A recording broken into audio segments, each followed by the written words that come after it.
거룩하게 짝이 없었던 우리들을 여기까지 인도하신 하나님 아버지께 감사와 영광을 올려드립니다. 이 자리에 참석한 우리 모든 성도님들의 마음에 하나님의 은혜에 대한 감사가 넘쳐나기를 주님의 이름으로 기원합니다. 아멘. 우리가 맺는 관계들마다요 여러 면들이 담겨져 있지요. 그런데 저는 두 가지의 종류의 관계를 먼저 이야기하겠습니다. 예를 들어 우리 전주 시내의 유명 백화점이 바로 백화점이 새로 문을 연다고 한번 생각해 보십시오. 첫 번째 관계는 마치 백화점 오픈 기념 세일에 밀려드는 인파와 같은 관계가 있을 것입니다. 이들은 새로운 문을 연 백화점을 둘러봄으로 인하여서 백화점이 어떻게 정말 좋은가, 또 사람들에게 우리가 그 새 백화점을 갔다 왔다 이런 자랑거리를 만들고 혹시 싸게 파는 물건을 한두 개 사면 그만입니다. 백화점 직원들과 이 손님들 사이에 있는 더 이상의 깊은 관계를 맺지 못하죠. 그냥 이해타산에 근거한 일시적인 관계다 이렇게 말할 수 있습니다. 그런데 또 하나의 관계는 그 인파들 중에 매장 직원의 어머니가 있는 경우를 한번 생각해 보십시오. 어머니는 물건 하나만 사면 돌아갈 그런 관계는 아닙니다. 어머니는 바로 백화점의 취직에 바로 물건을 판매하는 그 자녀를 보기 위해서 왔습니다. 어머니와 자녀의 관계는 백화점 문이 닫아도 여러분 계속되죠. 그 관계는 그냥 자녀가 백화점에 더 이상 출근하지 않는다 할지라도 계속적으로 이어집니다. 그 자녀가 보려 건강하든지 병약하든지 하는 일이 잘 되든 그렇지 않든지 간에 언제까지나 이어집니다. 이것은 바로 사랑에 근거한 지속적인 관계이다. 이렇게 두 종류의 관계를 말할 수 있습니다. 지금 우리는 여러분 예수님과 어떤 관계에 있습니까? 이를 위해서 오늘 본문은요 많은 것을 생각하게 해줍니다. 오늘날 예수님 일행이 베세다라고 하는 지역에 도착했습니다. 베세다는 이 요단강 북동쪽에 있는 어촌입니다. 우리가 잘 알고 있는 베드로와 안드레의 고향이 바로 이 베세다입니다. 예수님의 일행이 도착하자 어떤 사람이 맹인 한 사람을 데리고 예수님께 나옵니다. 맹인을 데리고 온 이유가 뭐냐 하면 바로 22절에 있는 말씀 보니까 베세다에 있는데 사람들이 맹인 한 사람을 데리고 예수께 나와 손 대시기를 구하거늘 이렇게 말씀합니다. 이 말은 예수님이 손을 대면 어떤 일이 일어납니까? 고침의 역사가 있지요. 그래서 예수님이 이 말씀을 통해서 맹인을 데리고 온 베세다 사람들에게는 두 가지의 사실을 알 수 있는데, 첫째는 이 맹인을 불쌍히 여겼다는 것입니다. 또 하나는 예수님께서 손을 대시면 맹인이 고침을 받을 것이다. 이것을 믿었다는 것입니다. 그런데 참 이상한 것은요, 이 맹인에 대한 예수님의 표정입니다. 오늘 보면은 그 이상함을 23절에 두 가지로 말하는데요. 23절 먼저 앞부분을 보면 예수께서 맹인의 손을 붙잡으시고 이렇게 되어 있습니다. 그리고 마을 밖으로 데리고 나가사 이렇게 되어 있습니다. 그럼 첫 번째 이상한 것은 맹인의 손을 붙잡으신 것입니다. 두 번째 이상한 것은 마을 밖으로 데리고 나간 것입니다. 이 두 가지를 차례로 먼저 생각해 보면요. 첫째로 맹인의 손을 붙잡으셨다. 이런 것입니다. 붙잡는다는 것. 이건 정반대 의미를 가질 수 있죠. 하나는 붙잡는다. 죄인을 체포한다. 이런 의미가 있습니다. 또 하나는 좋은 뜻으로 사랑으로 인도한다. 이런 뜻이 있습니다. 그런데 예수님께서 맹인의 손을 붙잡으신 것은 후자로 예수님의 사랑을 표현하신 것이죠. 눈으로 보이지 않지만 누군가의 손이 자기의 손을 잡을 때에 그 맹인이 생각할 때 그 손이 예수님의 손인 것을 직감합니다. 예수님의 손이 와서 자기 손을 잡았을 때에 이 맹인의 마음은 어땠을까요? 굉장히 감격했을 것입니다. 이 맹인이 어쩌면 움푹 패여 들어간 그 눈에 눈물을 흘렸을지도 모릅니다.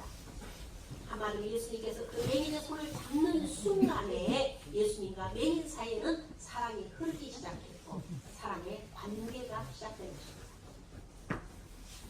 더구나 예수님께서는 맹인의 손을 붙잡고 가만히 계신 것이 아니라 마을 밖으로 데리고 나갑니다. 여러분, 마을 밖으로 데리고 난다는 것은 무슨 뜻입니까? 그를 인도한다는 것이죠. 맹인은 앞을 보지 못하기 때문에 낯선 곳에 가려면 누군가의 손을 잡고 바로 인도해 주어야만 합니다. 이 맹인에게는 가족 남자 친구가 있어서 늘 그를 인도했을 것입니다. 누군가 인도했을 것입니다. 그러나 맹인은 지금 예수님이라고 하는 이 낯선 분에게 말로만 들었던 그 예수님에게 손을 맡긴 것입니다. 손을 맡긴다는 것은 뭐냐? 자기 자신의 전부를 맡기는 것입니다. 그 손이 이끄는 대로 따라가는 것이 아니라 자기의 몸과 마음과 모든 전부가 따라가는 것입니다.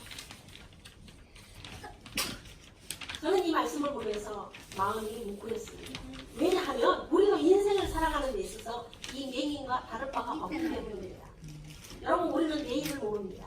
우리는 한 치 앞도 내다볼 수 없는 사람들입니다. 우리의 미래에 대해서 우리는 전적으로 모두 다 맹인입니다. 자신의 미래를 아는 사람 아무도 없습니다. 물론 우리의 미래는 천국에 가는 것은 확실합니다. 그러나 천국 가기 전에 여러분, 우리의 미래를 아는 사람이 얼마나 있을까요? 우리는 아무런 미래도 알지 못하고 2018년도가 저물었고 이제 2019년도를 열어갈 것입니다. 이럴 때 여러분은 어떻게 하면 좋을까요?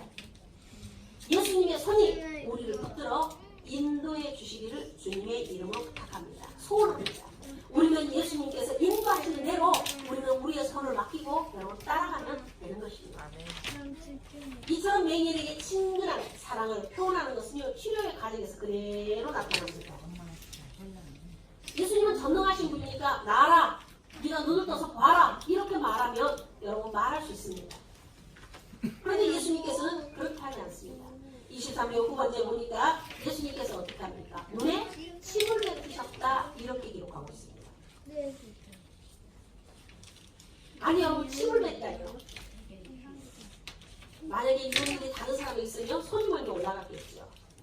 그런데 이렇게 침을 뱉으시고 그 후에 어떻게 합니까? 안수하십니다. 그러면서 묻습니다. 무엇이 보이느냐? 그러자 그 사람이 대답합니다. 24절에 쳐다보면 이르되 사람들이 보입니다. 나무 같은 것들이 걸어가는 것을 보나이다. 정확하게 볼 수 있다는 겁니까? 못 본다는 겁니까? 아직 보이긴 한데 흐릿한 것입니다. 여러분, 사람이 여러분 손도 있고 발도 있고 이러는데 그거 보지 못하고 그냥 나무들이 걸어다니는 것처럼 보인다 이렇게 말합니다. 그의 대답이 있으신 후에 예수님께서 다시 안수하여 보게 하십니다. 25절 보세요. 예. 그 눈에 다시 안수하시니 그가 주목하여 보더니 나아서 모든 것을 밝히 보는지라. 아멘. 이렇게 말씀하고 있습니다. 이런 치료의 과정은 매우 이례적으로 복잡합니다. 도대체 예수님께서 말씀 한마디에 이 천지만물을 하나님의 그 능력을 가진 예수님께서 왜 이렇게 치료의 과정을 복잡하게 만드시고 이렇게까지 치료하실까요? 도대체 이렇게 하심으로 얻고자 하는 것이 여러분 무엇일까요? 그것은요, 그 사람과의 친밀한 관계입니다. 여러분, 이런 치료를 받는 맹인도 마찬가지입니다. 만약에 예수님께서 말씀 한마디로 다시 와라 이렇게 했다라면 그저 예수님 보입니다, 감사합니다 이렇게 인사하고 가면 끝나요. 여러분, 친근한 관계가 결코 형성되지 않을 것입니다.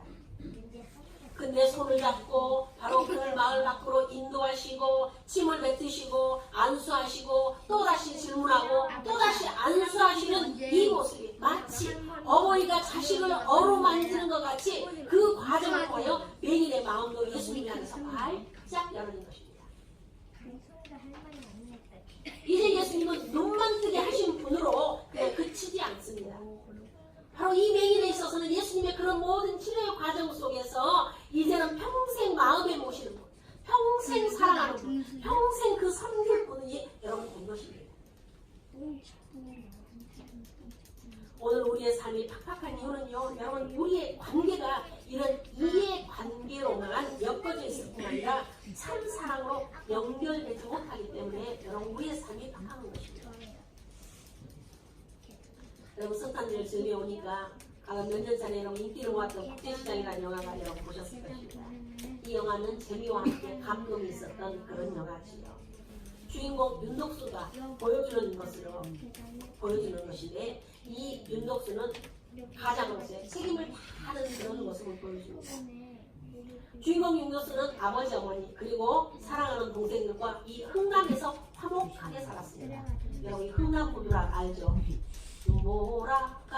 몰아치는 바람차 흥남 도도의 이 부두에서 살았던 사람입니다. 제가 설교 시간이 아니고 끝까지 제가 18번지라 불러드릴 텐데 이 흥남부두에서 살았어요. 화목하게. 그런데 6.25 전쟁이 일어납니다. 중동군이 개입해서 이 흥남에 진입합니다. 그러니까 피난민들이 이 흥남부두를 다 밀려났어요. 미군이 중공군의 포위를 두고 이 흥남부두에 도착한 것이 1950년 12월 15일 성탄절 전날인 24일까지 바로 열흘 동안 철수 작전을 전개합니다. 이것이 바로 벤스가 후퇴의 시작입니다. 그런데 이 흥남 철수 작전의 최후의 남은 배가 어떤 거냐면 메리디스 빅토리호라는 배입니다. 여기에서 이 선장은 선장했던 무기들을 다 버리고 사람들을 태워서 이제 구출합니다. 그날 이 배가 14,000명이라 하는 사람들을 태워서 구출합니다. 그런데 이 14,000명이라는 숫자가 가장 많은 사람을 태우고 항해한 배로 기네스북에 올라가 있을 정도라고 합니다. 주인공 윤덕수의 가족 역시도 이 배에 상상합니다. 그 와중에 바로 이 흥남부두 이 배에서 자기 아버지와 자기 동생 박순이를 잃어버립니다.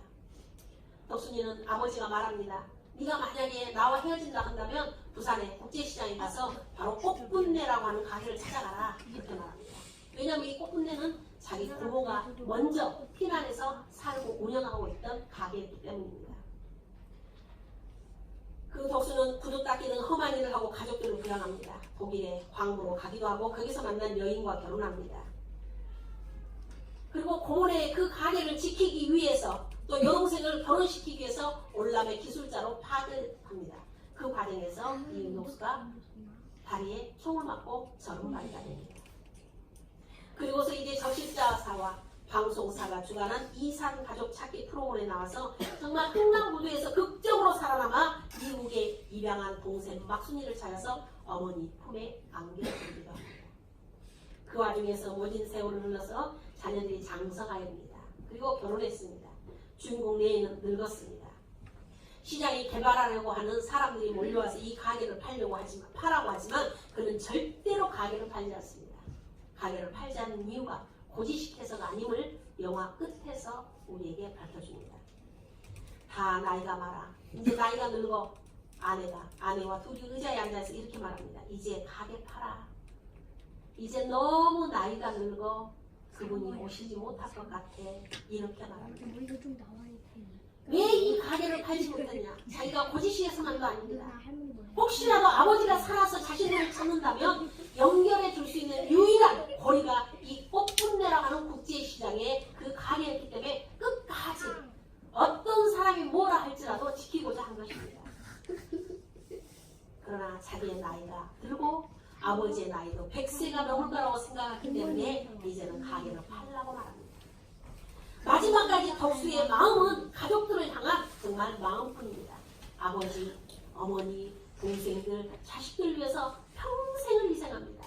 그런데 이제 남은 것은 구부정한 허리와 저는 다리와 그리고 더럽게 정말 내려놓긴 하얀 머리뿐입니다. 그런데 가족들은 이 주인공 윤덕수의 맛보면 모릅니다. 그가 얼마나 가족을 위해서 희생적으로 살아왔는지 모릅니다. 영화 끝부분에서 온 가족들이 거실에 모여서 손녀들의 노래를 들으면서 즐기는 그 장면과 주인공이 홀로 들어와서 아버지의 사진을 바라보면서 이렇게 말합니다. 아버지, 나 이만하면 가정을 잘했지. 그런데 정말 힘들었어. 이렇게 말하며 우는 대목이 거실에서 웃고 있는 자녀들의 모습과 혼자 아버지의 사진을 만지며 울고 있는 윤덕수의 모습이 너무나 대조적입니다. 그가 애로움으로 홀로 울고 있는 그 방에 단 하나 어떤 사람도 가족도 들어오지 않습니다. 가족들이 볼 때는 윤덕수는 그저 시대에 뒤떨어진 사람입니다. 고지식한 사람입니다. 화를 잘 내고 대화가 통하지 않습니다. 가게도 팔지 못하게 우기는 고집불통 노인일 뿐이었습니다. 그 누구도 자신들이 오늘의 그의 희생과 정말 헌신의 덕분이라는 것을 깨닫지 못합니다. 주인공 윤덕수만 가족들 향해서 화답없는 짝사랑의 노래를 부른 것입니다. 영상을 1분 정도 살펴볼까요? 나 그거 좀 잠깐만 생각했는데. 나 좋아.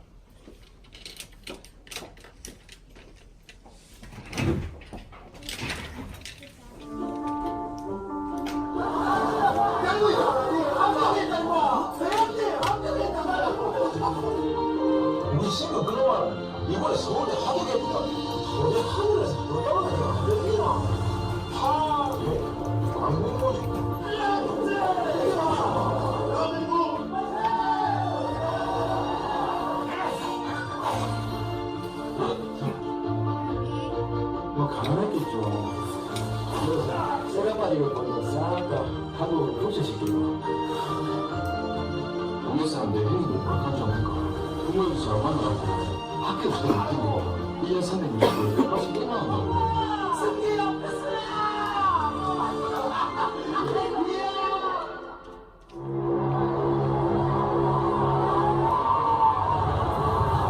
아버지, 내 약속 잘 지켰지.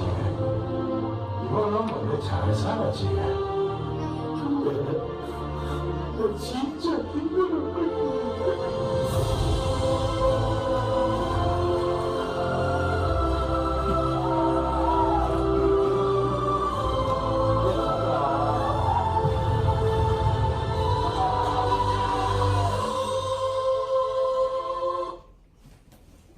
여러분, 그런데 문제는요, 예수님 앞에서 우리 역시도 이 영화 속에 민족주의 가르침과 다를 바가 없다는 것입니다.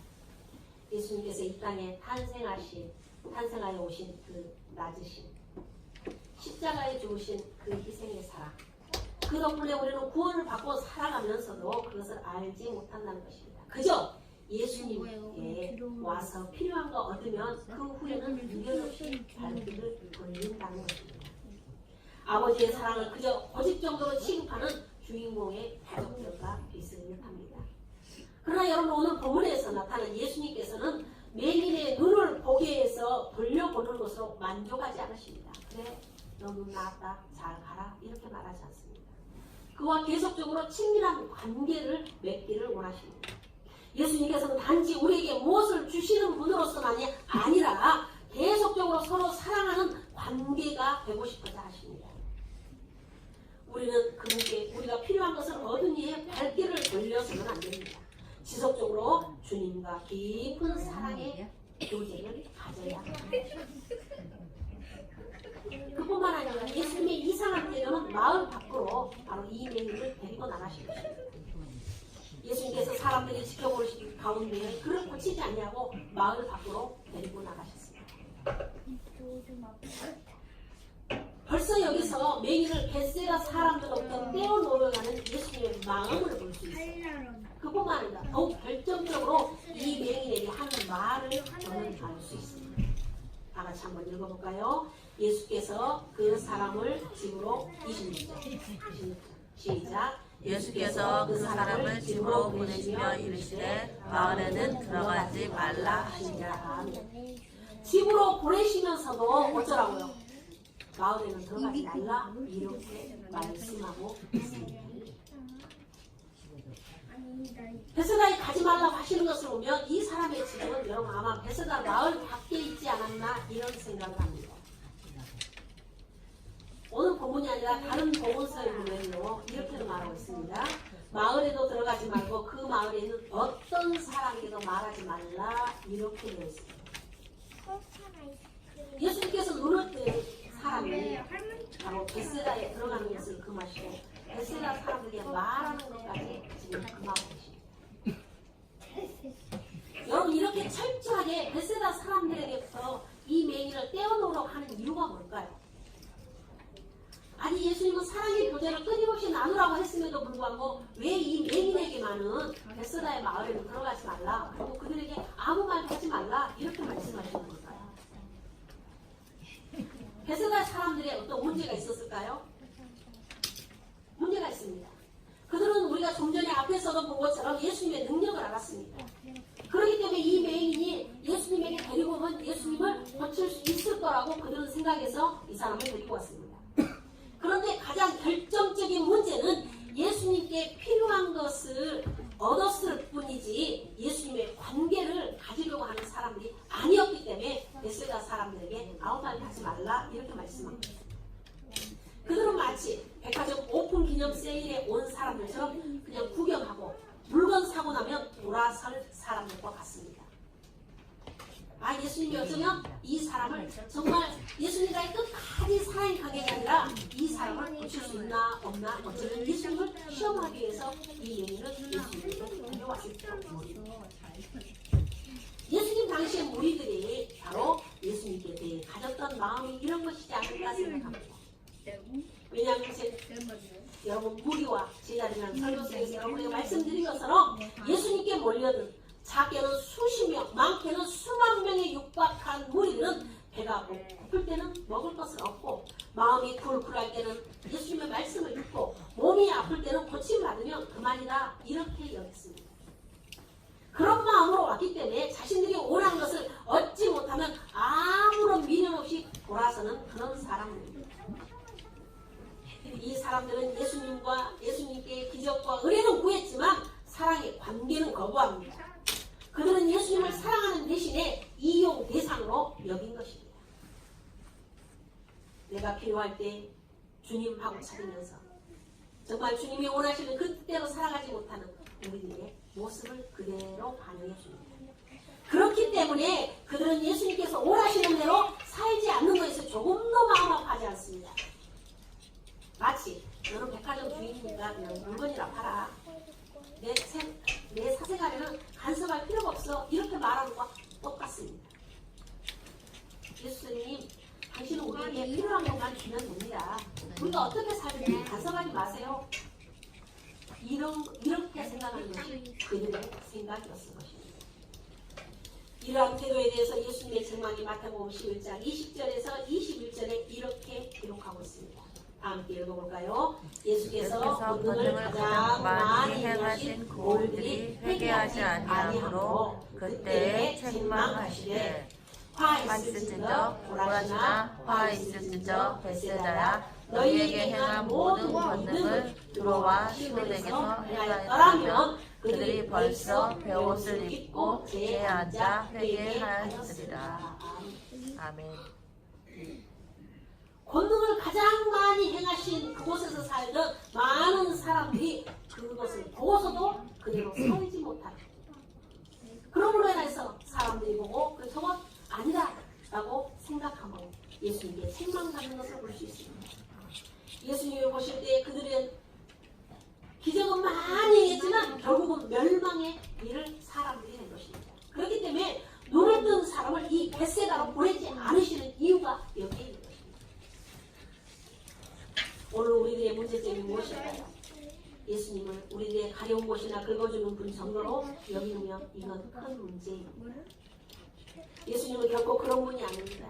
예수님은 우리의 주님이시요 우리를 사랑하는 분이고 우리가 최선을 다해서 사랑해야 할 분입니다.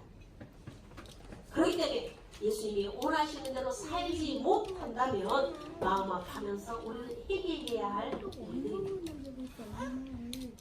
주님이 원하시는 대로 살지도 못하면서 여러분 우리는 마음 아파하면서 여러분 회개해야 되는데 마음 아파하지 않고 마음 아파하지도 않고 회개도 하지 않는 것은 여러분 우리가 그만큼 주님을 사랑하지 않기 때문입니다. 그래서 예수님께서 예배소 교회에 이렇게 말씀하는 것을 우리는 볼 수 있습니다. 너희가 첫사랑을 잃어버렸다는 것입니다. 요한계시록 2장 4절에서 5절에 있는 말씀 보면 예배소 교회를 책망합니다. 그러나 너를 책망할 것이 아니 너의 처음 사랑을 버렸느니라. 그러므로 어디서 떠나는 일을 생각하고 회개하여 처음 행위를 가지라. 만일 그러하지 아니하고 회개하지 아니하면 내가 내게 가서 내 족대를 그 자리에서 옮기리라. 이렇게 말씀합니다. 사랑하는 여러분 입술로만 주여 주여 부르지만 그것이 사랑에서 나오는 것이 아니라 한다면 아쉽기 때문이라면 그것은 예수님을 이용 대상으로만 여기는 죄입니다. 여러분 오늘 우리가 2018년에 드리는 여러분 마지막 예배입니다. 물론 송구영신 예배가 있지만 영화 속 주인공의 아버지 나이만 하면 가장 너무 잘했지. 그런데 정말 힘들었어. 이렇게 말하면 영화 속 주인공처럼 여러분 2018년에 여러분 모두 힘들게 살았습니다. 수고하셨습니다. 그래도 여러분 올 한 해 다 하지 못한 사랑을 이제 2019년도에 다시 한번 시작하기를 주님의 이름으로 부탁드립니다. 우리가 온전히 주님을 사랑하지 못했다고 한다면 우리는 다시 새로운 날을 주시는 그 주님의 사랑을 다시 한번 확인하도록 합니다. 예수님을 사랑하기 때문에 예배하고 사랑하기 때문에 기도하고 사랑하기 때문에 우리는 의지해야 됩니다. 그리고 그 예수님을 여러분 사랑하기 때문에 우리는 성결한 성공을 해야 됩니다. 우리는 구별되어 살아가야 됩니다. 살아가기 때문에 성결하지 못하는 거 여러분 우리가 회개하며 철저히 회개하며 살아야 됩니다. 여기까지 인도하신 그 하나님의 사랑을 우리는 하나님을 예수님을 이용의 대상으로만 여기지 않았는가. 우리는 철저하게 회개하고 우리 모두 다시 사랑의 온전에 다시 서서 2019년도를 열어가기를 주님의 이름으로 기원합니다. 아멘. 우리와 함께 하신 하나님 감사합니다. 2018년도가 시작한 것이니 이제 송년 주일대로 저희가 주님 앞에 드립니다. 주님 간절히 바라고 나오기는 매일을 고치신 그 예수님 많은 치료의 과정 속에서 그 예수님과 사랑의 관계를 맺기를 원하시는 주님께서 이제 내가 베세다에 같이 들어가지 말라고 말씀하신 주님 우리에게 사랑을 베풀어 주셨지만 우리는 끊임없이 세상과 타협하고 세상 속에 들어가고자 합니다. 간절히 바라고 나오기는 우리 사랑하는 성도들이 주님에게 받은 그 사랑으로 하나님 이제 여기까지 왔사오니 2019년도는 또 새롭게 열어갈 수 있도록 도와주시옵소서. 예수님을 사랑하기 때문에 성결한 성도가 되기를 원합니다. 예수님을 사랑하기 때문에 예배하고 예수님을 사랑하기 때문에 기도하고 사랑하기 때문에 온전히 주님만을 의지할 수 있도록 도와주시옵소서.